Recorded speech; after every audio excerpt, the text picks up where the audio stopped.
Olá, galera do YouTube! Estamos de volta. Estamos mais uma vez aqui para falar com vocês sobre velocidade média em movimento com aceleração constante. É sabido por todos nós que a velocidade média de uma partícula ou de um ponto material que se desloca ao longo do eixo x com aceleração constante, a velocidade média dessa partícula, desse ponto material, é exatamente a média aritmética entre as velocidades instantâneas inicial VO e final V dessa partícula ou desse ponto material que está se deslocando ao longo do eixo x. Mas qual é o maior objetivo dessa nossa conversa de hoje? É exatamente o de demonstrar que há pelo menos duas maneiras de chegarmos à equação para a velocidade média dessa partícula ou desse ponto material. A primeira maneira de demonstrar é essa aqui da primeira lauda, usando um algebrismo simples. A segunda é usando o cálculo diferencial integral, ok? E chegamos também à mesma expressão para a velocidade média dessa partícula ou desse ponto material que se desloca ao longo do eixo x com aceleração constante. Então, há pelo menos duas maneiras. Então, vamos voltar aqui à primeira lauda. Então, estou lançando mão aqui da famosa equação de Torricelli, ou como alguns falam por aí, equação de Torricelli. Então, essa equação vai dizer que a velocidade final dessa partícula ao quadrado é igual à sua velocidade inicial ao quadrado, mais 2 que multiplica a aceleração dessa partícula, desse ponto material, multiplicado também pelo deslocamento dessa partícula desse ponto material ao longo do eixo x. É bom lembrar que também essa equação de Torricelli ela é dedutível, também é bem dedutível, e não é tão complicada, tão difícil assim de você ou eu deduzir essa equação de Torricelli ou de Torricelli. Então, o que é que eu vou fazer aqui na sequência? Vou passar essa velocidade inicial quadrada aqui para o lado esquerdo da igualdade. Então, vou ficar com velocidade final quadrado menos velocidade inicial quadrado, que é igual a 2 que multiplica a ΔX. Então, o que é que nós temos aqui no lado esquerdo? A diferença de dois quadrados, matematicamente. A diferença de dois quadrados. Então, matematicamente, isso é igual a quê? A V mais VO, que multiplica V menos VO. Você pode depois verificar isso com mais calma, com mais detalhe. Então, eu vou substituir V ao quadrado menos V ao quadrado por esse produto aqui. Ok? Eu vou substituir V quadrado menos V ao quadrado por esse produto aqui. Então, segue. Então, no lugar de V quadrado menos V ao quadrado, ficou V mais VO, que multiplica V menos VO. Isso é igual a quem? A 2A ΔX. Eu vou agora, próximo passo, isolar ΔX. É só passar esse 2A aqui, dividindo o produto aqui no lado esquerdo. Então, vou ficar com ΔX, vou ficar aqui com ΔX igual a V mais VO, que multiplica V menos VO, sobre 2A. Então, a partir de agora, o que é que nós vamos fazer? O que é que eu posso fazer e você também pode fazer? Dividir ambos os membros por ΔT. Dividir ΔX por ΔT. E dividir V mais VO, multiplicado por V menos VO, dividir isso também por ΔT. Então, vou ficar aqui com ΔX dividido por ΔT, que é igual a V mais VO, multiplicado por V menos VO, dividido por 2A ΔT. Então, sigamos em frente. O que é ΔX dividido por ΔT? Então, da base, certo? Da base, nós sabemos que ΔX dividido por ΔT é a velocidade média. É a velocidade média. Ok? E V menos VO dividido por ΔT, o que é? Também da base, nós sabemos que isso é aceleração. Isso é aceleração. V menos VO dividido por ΔT, aqui aqui no lado direito dessa equação, é a aceleração.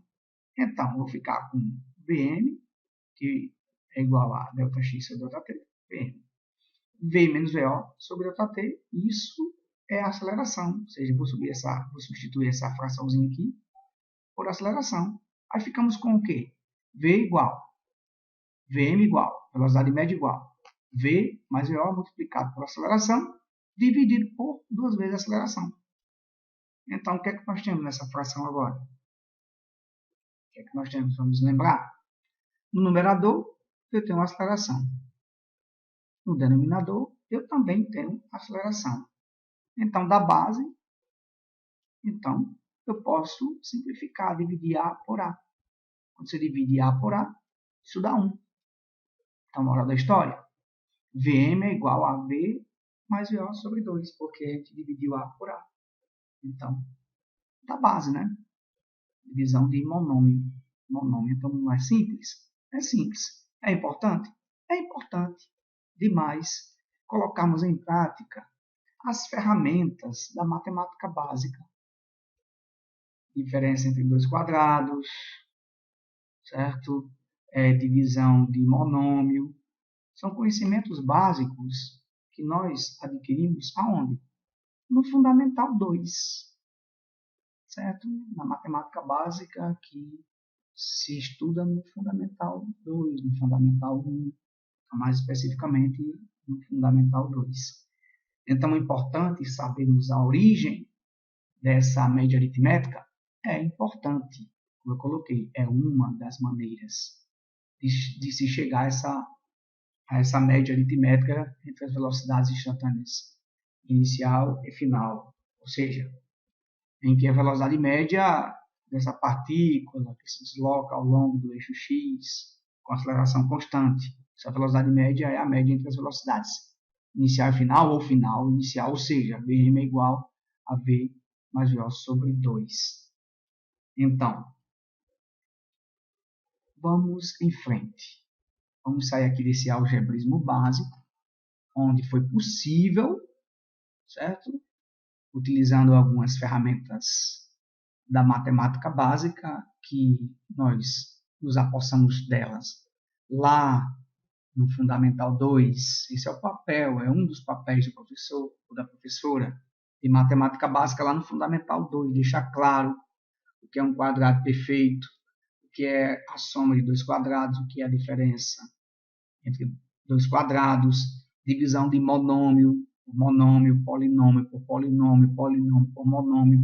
Então, essas ferramentas básicas que eu utilizei aqui, esse algebrismo básico que eu utilizei aqui, são conhecimentos básicos prévios de matemática, onde nós aprendemos lá com o professor de matemática, ou com a professora de matemática lá no Fundamental 2. Ok? Então, é bom saber a origem das coisas e não ficar nesse raciocínio dialético, linear, bem cartesiano, onde você, professor de física, professora de física, apresenta as fórmulas, certo? As equações, as expressões básicas de física para os discentes no ensino médio, e eles decoram essas equações, memorizam essas equações e só fazem aplicar, certo? Nas situações problema que aparecem nos livros didáticos de física. Mas cadê aquela inferência, aquele pensamento imaginário, né, que nós temos que colocar em prática na educação básica, seja no ensino fundamental 2, ou seja no ensino médio, ou seja no ensino fundamental 1?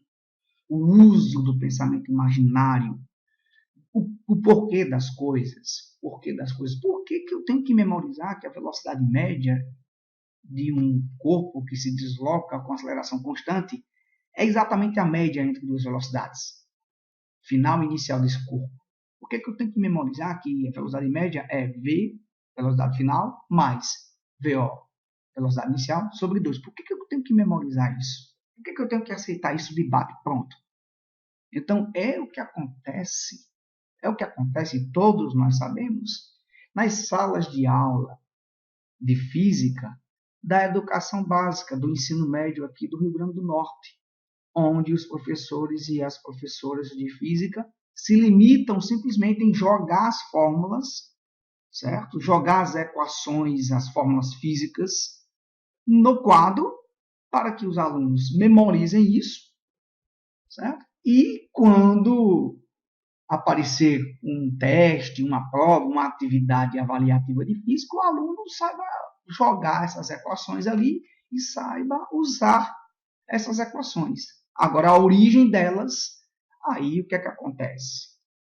Muitos docentes não têm liberdade hoje de mostrar a origem das equações. Não tem a liberdade em sua prática, na sala de aula.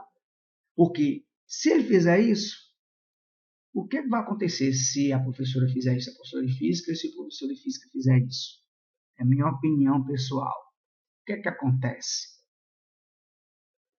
Terminou essa aula, onde o professor demonstrou aí como determinar a velocidade média de um corpo que se desloca ao longo do eixo X com aceleração constante. Na hora que ele termina de fazer essa simples demonstração usando operações matemáticas bem básicas, o discente faz logo aquela pergunta: vai cair na prova isso?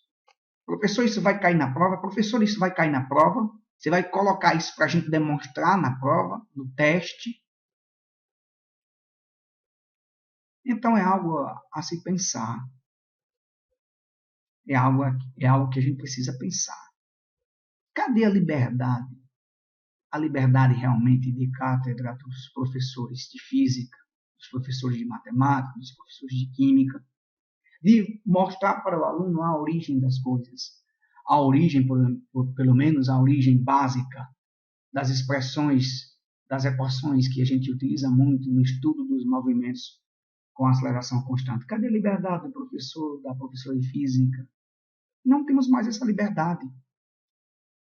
Se uma professora fizer essa demonstração que eu acabei de fazer, se um professor fizer essa demonstração, professor de física, que eu acabei de fazer, dependendo do contexto, dependendo da escola, mas na grande maioria, assim que essa professora ou que esse professor de física sair da sala de aula, uma enxurrada de alunos procurará as coordenações, a equipe gestora, para reclamar, para dizer que o professor ou a professora, o professor de física, a professora de física, sabe, matematiza demais a física, é muita fórmula, é muita equação, e a gente vai ter que decorar tudo isso. Essa é a reclamação. Essas são as falácias da maioria dos discentes, junto às coordenações. Quando o professor de física, seja de matemática, de química, mostra a origem das coisas, mostram a origem das equações. Por exemplo, por que é que os livros didáticos de física, como eu estou colocando aqui, certo? Nessa videoaula, porque é que a maioria dos livros didáticos de física diz que a velocidade média de um corpo, ou de uma partícula, de um ponto material que se desloca com aceleração constante ao longo do eixo X tem que ser a média aritmética entre as velocidades inicial e final desse corpo, dessa partícula, desse ponto material. Então isso fica em xeque. Ok? Isso fica em xeque. Então é bom a gente refletir sobre isso, sabe? A origem das coisas, para não ficarmos sempre nesse discurso, sabe, linear, cartesiano, nesse discurso, sabe, bem dialético, e não levar os discentes a usar o seu imaginário, a se perguntar por que é que a velocidade média de uma partícula, de um corpo, ou de um ponto material, tem que ser a média aritmética entre as velocidades inicial e final dessa partícula, desse ponto material que está se movendo com aceleração constante. A gente tem que dar essa oportunidade para os discentes perceberem isso. Perceberem isso. Eu estou me referindo, certo, ao ensino de física na educação básica, no ensino médio. Por isso que os resultados de ciências, de acordo com o PISA, os resultados do Brasil, da meninada do ensino médio, não é um resultado bom. E se for para a matemática, o resultado dos discentes da educação básica desse país, segundo o PISA, em matemática está pior, o resultado está pior do que em ciências. Por quê? Exatamente por isso que eu estou falando. Os professores não têm mais essa liberdade de levar o aluno à origem das coisas. Isso é perder tempo? Para muitos, isso é perder tempo. Isso é perder tempo. Mostrar a origem das coisas. Eu não estou querendo dizer aqui, minha gente, que todo professor de física e toda professora de física, a abordar determinado assunto, tem que estar fazendo demonstrações, tem que estar fazendo demonstrações, deduções, demonstrações. Eu não estou querendo dizer isso eu não estou querendo dizer que a prática tem que ser essa. Mas a gente precisa deixar claro em algumas situações, em alguns assuntos, que a matemática é uma ferramenta da física, da química e da própria biologia. Os professores, os docentes da educação básica do Rio Grande do Norte precisam ter essa liberdade, mas nós estamos acuados. Nós somos, às vezes, constrangidos, ameaçados, certo? Por levar o aluno a pensar, certo? A imaginar, e não só usar esse pensamento dialético, linear, bem cartesiano, sabe? Que é o de apresentar as fórmulas para os alunos durante uma aula de movimento com aceleração constante, apresentar as fórmulas, fazer exercício aplicando essas fórmulas e aí fazer de conta que o aluno aprendeu o movimento com aceleração constante. Então isso é um problema. Isso é um problema. Os professores da educação básica, os professores precisam de know-how, precisam de apoio, precisam de liberdade para exercer realmente as suas técnicas, as suas metodologias, a sua didática mais conveniente. Isso não está acontecendo, é minha opinião. Eu dou aula de física na educação básica desde 1996. E quero deixar claro para vocês, colegas do YouTube, que qualquer aluno hoje se sente, qualquer discente hoje se sente na liberdade de questionar uma prática minha, uma metodologia, uma didática minha. Se sente na liberdade, sabe? E, às vezes, não é na minha própria aula. Às vezes é quando eu termino a aula. Assim que eu termino a aula, quando eu não estou no colégio, este grupo de alunos incomodados porque estão sendo desafiados a pensarem, a imaginarem, a usar as suas ferramentas básicas que aprenderam na matemática, eles se sentem às vezes incomodados, vão lá com suas falácias, com seus discursos, nas coordenações, nas equipes gestoras e vai com aquele discurso de que está difícil, que a física está difícil, que a química está difícil, que a matemática está difícil, conforme a didática, a metodologia do professor. Então, nós estamos vivendo esse drama da educação básica, não é só aqui no Rio Grande do Norte, não. É no país todo, porque o resultado do PISA foi extremamente negativo, tanto em matemática como em ciências. O resultado de matemática do PISA, dos alunos brasileiros, foi pior, o resultado de matemática foi pior que o de ciências. E todos nós sabemos que a matemática é uma ferramenta que é preciso ser utilizada quando você vai resolver situações, problemas de física e de química. Então, se os professores do país não têm essa liberdade, fica difícil, mas muito difícil, de você instigar o aluno, ao instigar o discente a pensar além do linear, além daquele discurso dialético formal. Fica difícil dos docentes, professores de física, de química, de matemática, levar os alunos para o campo da imaginação. Ok? Se a gente não, em alguns momentos de nossas aulas, de nossas práticas pedagógicas, a gente não fizer essas inferências. Por exemplo, demonstrar, como eu acabei de demonstrar de forma simples, usando a equação de Torricelli e algumas ferramentas básicas de matemática, por que a velocidade média de uma partícula, de um ponto material, de um corpo, quando está em movimento com aceleração constante, tem que ser a média das velocidades. Inicial, final, inicial. Então, os alunos precisam ser desafiados a pensar. É a grande minoria dos discentes, é a grande minoria. Há uma minoria, ok? De discentes que tem o interesse por essas demonstrações breves e simples é uma minoria.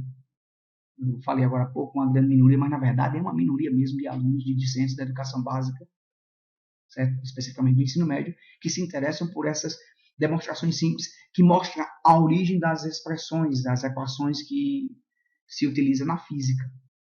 Aí o aluno vai e coloca, não, para que o professor saber a origem da equação da velocidade média? Para quê? Se no Exame Nacional de Ensino Médio eu só vou usar essa equação. Então veja que até o próprio Exame Nacional de Ensino Médio precisa passar por mudanças. Por mudanças.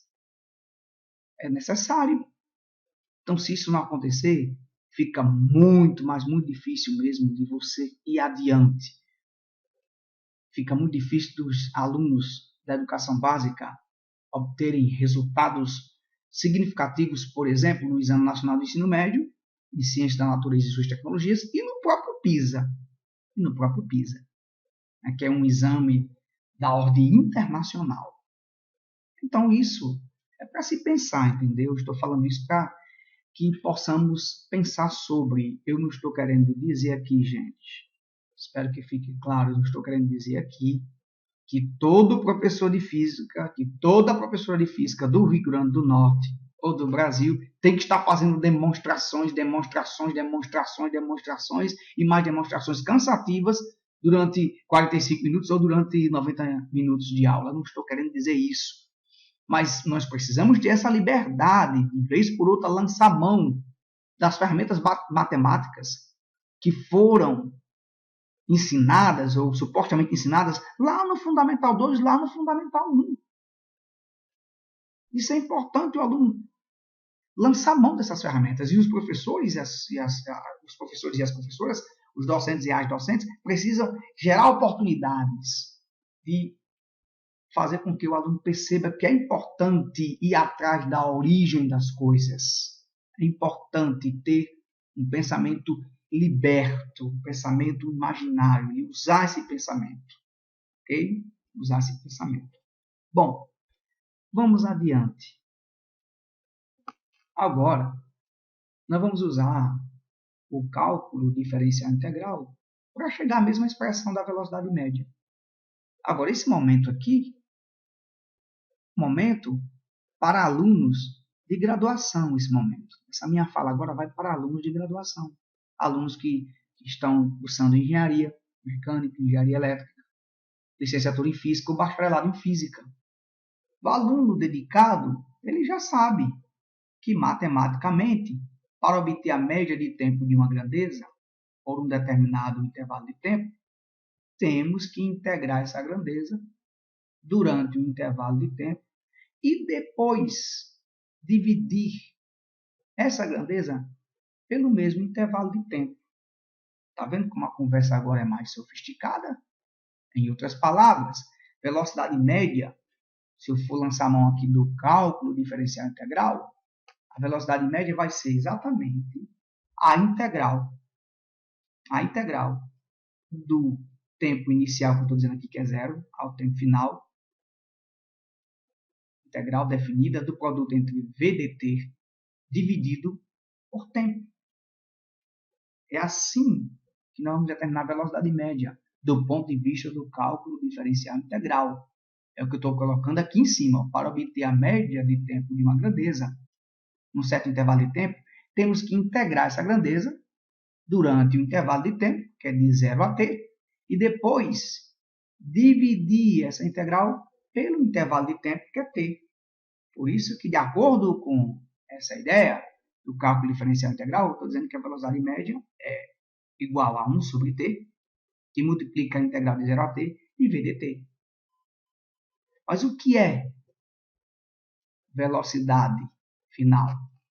Velocidade final, aqui no integrando, vai ser a velocidade inicial mais a aceleração vezes o tempo. Então, vou substituir aqui, ó, velocidade final por a sua equação, que é inicial, que é a velocidade inicial mais a aceleração vezes o tempo. Aí eu vou ficar agora com velocidade média igual a 1 sobre t, integral de 0 a t, definida, de VO mais AT dt. Então, eu tenho aqui o quê?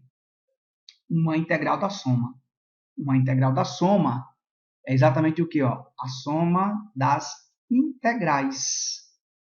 A soma das integrais. Integral de 0 a t da soma é igual a integral de 0 a t é igual à soma das integrais. Ou seja, eu vou ficar com Vm igual a v sobre t da integral de 0 a t dt mais a sobre t da integral de 0 a t t dt. Então, integral de 0 a t da soma é igual à soma das integrais. Aí vamos lá. Vamos resolver essa primeira integral aqui. Ó. Essa primeira integral aqui é t. A integral de 0 a t dt é t. Aí t dividido com t, vou ficar com velocidade média igual a v. Mais a integral de 0 a t de t dt é t ao quadrado sobre 2. T ao quadrado dividido por t vai dar t em cima. Aí vou ficar com AT sobre 2. AT sobre 2. Então, o resultado da soma das integrais deu Vm igual a VO mais AT sobre 2. Mas o que é Vm igual a VO mais AT sobre 2? Isso aqui, esse lado direito aqui, a soma dessas duas parcelas é exatamente igual a quem? É exatamente igual a 1 sobre VO mais, ou seja, 1 sobre 2 VO mais 1 sobre 2 VO mais AT.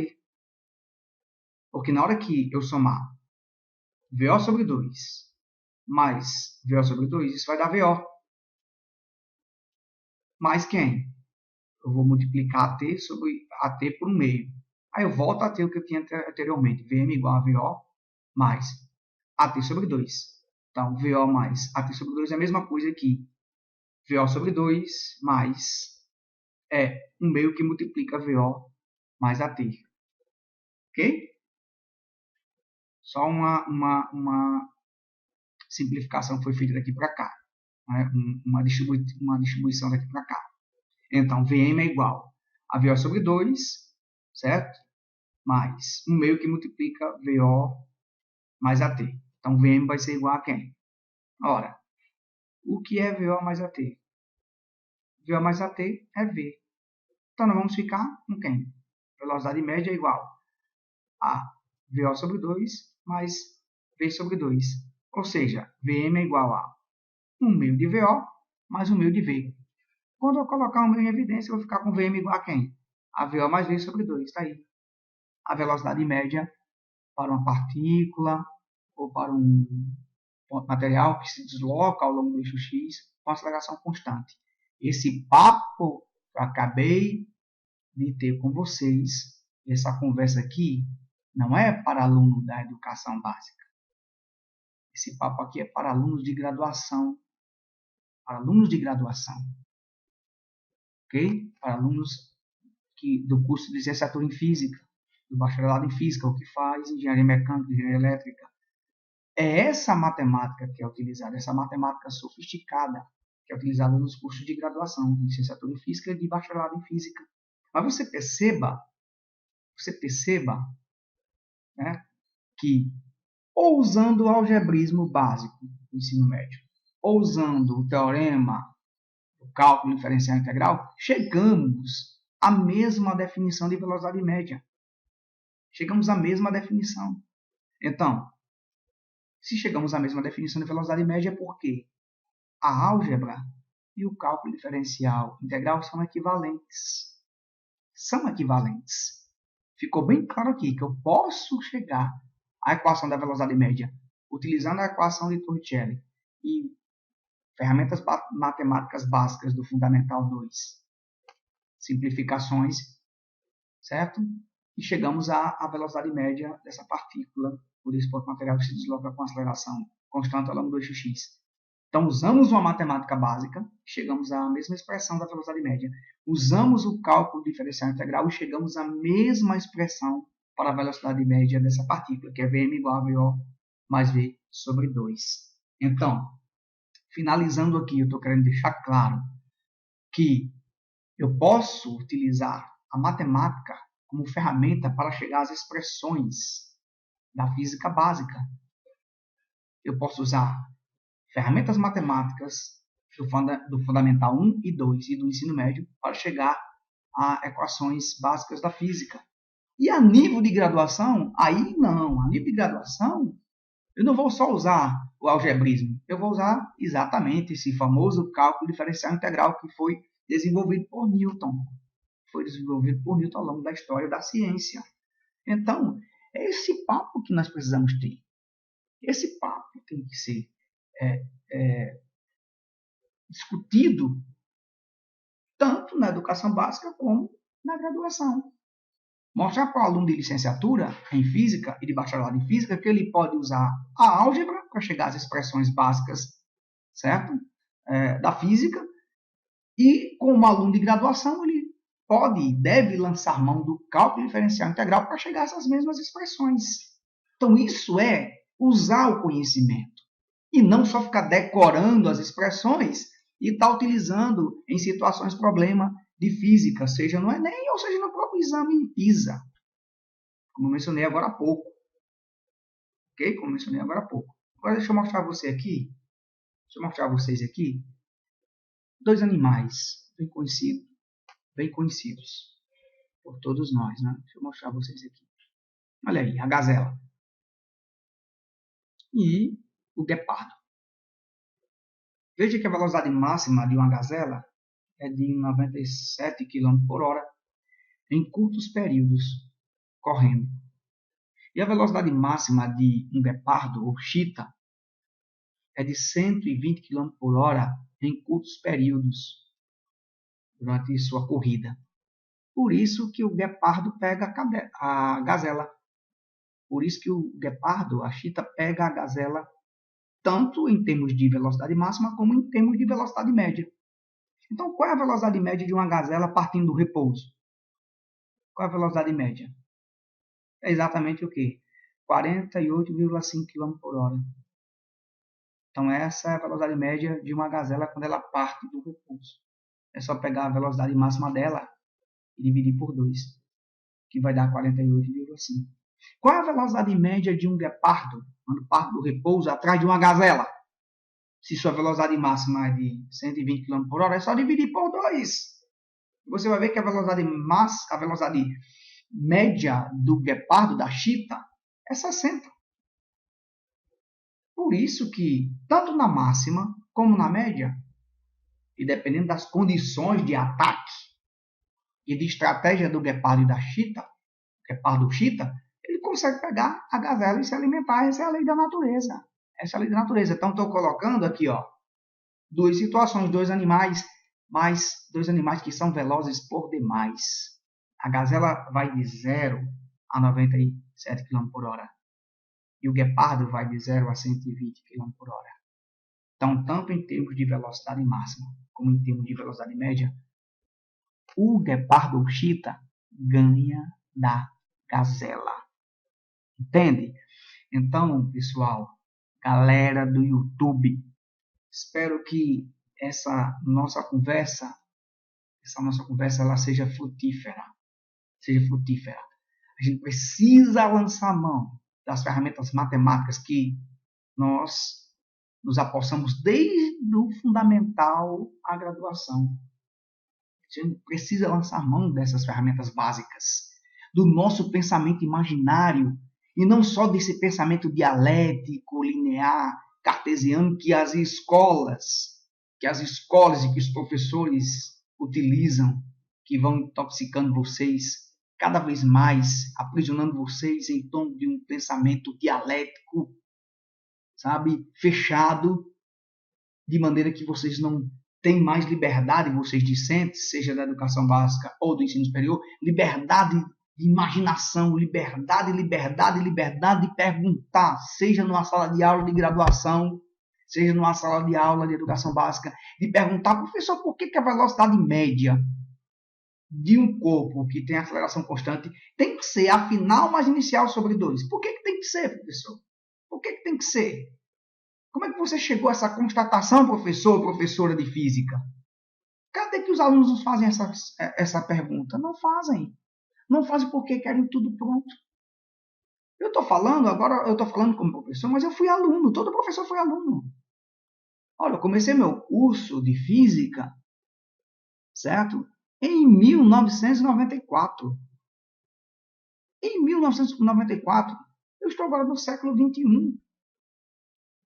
No século XXI, cadê a liberdade de pensamento? Cadê a liberdade de pensamento, a liberdade de cátedra do professor, a liberdade didática do professor, a liberdade metodológica do professor? Cadê? O professor não pode usar dessa liberdade de cátedra para tornar o aluno, certo, mecânico, ou para simplesmente guiar o aluno como uma massa de manobra. Usar de sua audiência cativa para manipular o aluno, para dirigir o aluno para onde ele quer. Para onde ele quer que o aluno seja dirigido. Não. Os docentes da educação básica, certo? Ou da graduação não podem usar essa audiência cativa dos discentes para torná-los modelos engessados, modelos enrijecidos. Cadê o uso da liberdade de pensamento, do pensamento imaginário? Cadê o uso?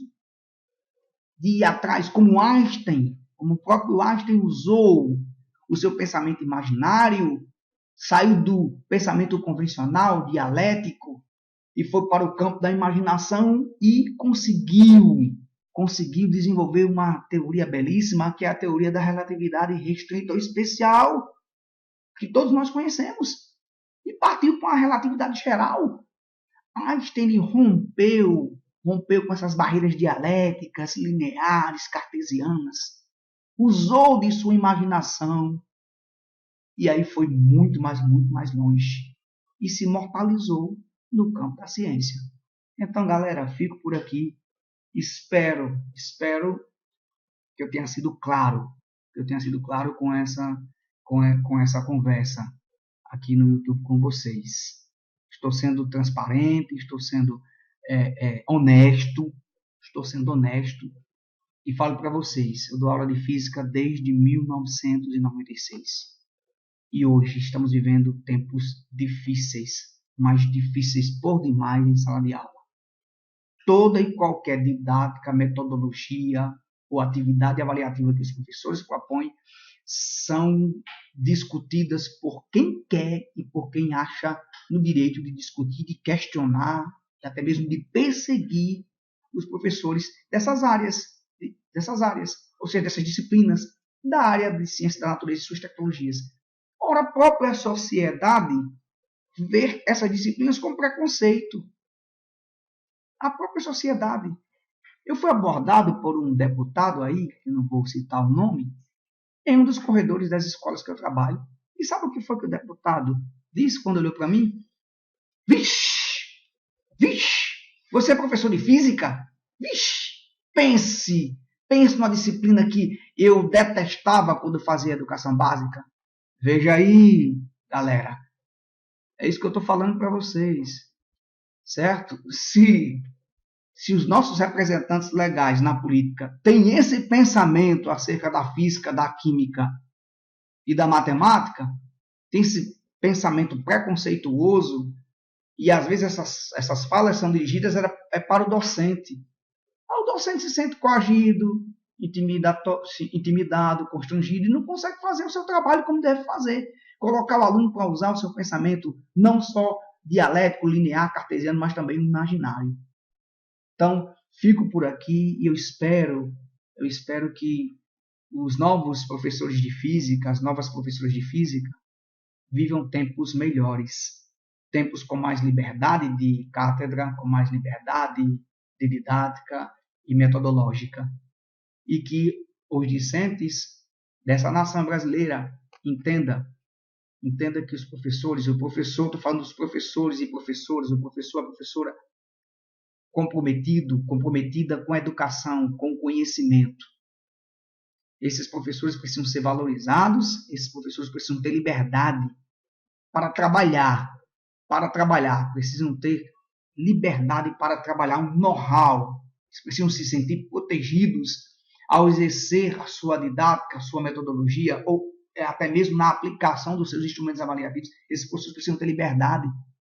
Chega dessa visão de que o professor, a professora de física, de química e de matemática são carrascos, são carrascas. Chega dessa visão. A gente quer colocar, certo, nas mãos dos discentes do ensino médio, do ensino superior, o pensamento imaginário, a liberdade que se deve ter para pensar e usar as ferramentas ao longo de toda a sua história educacional.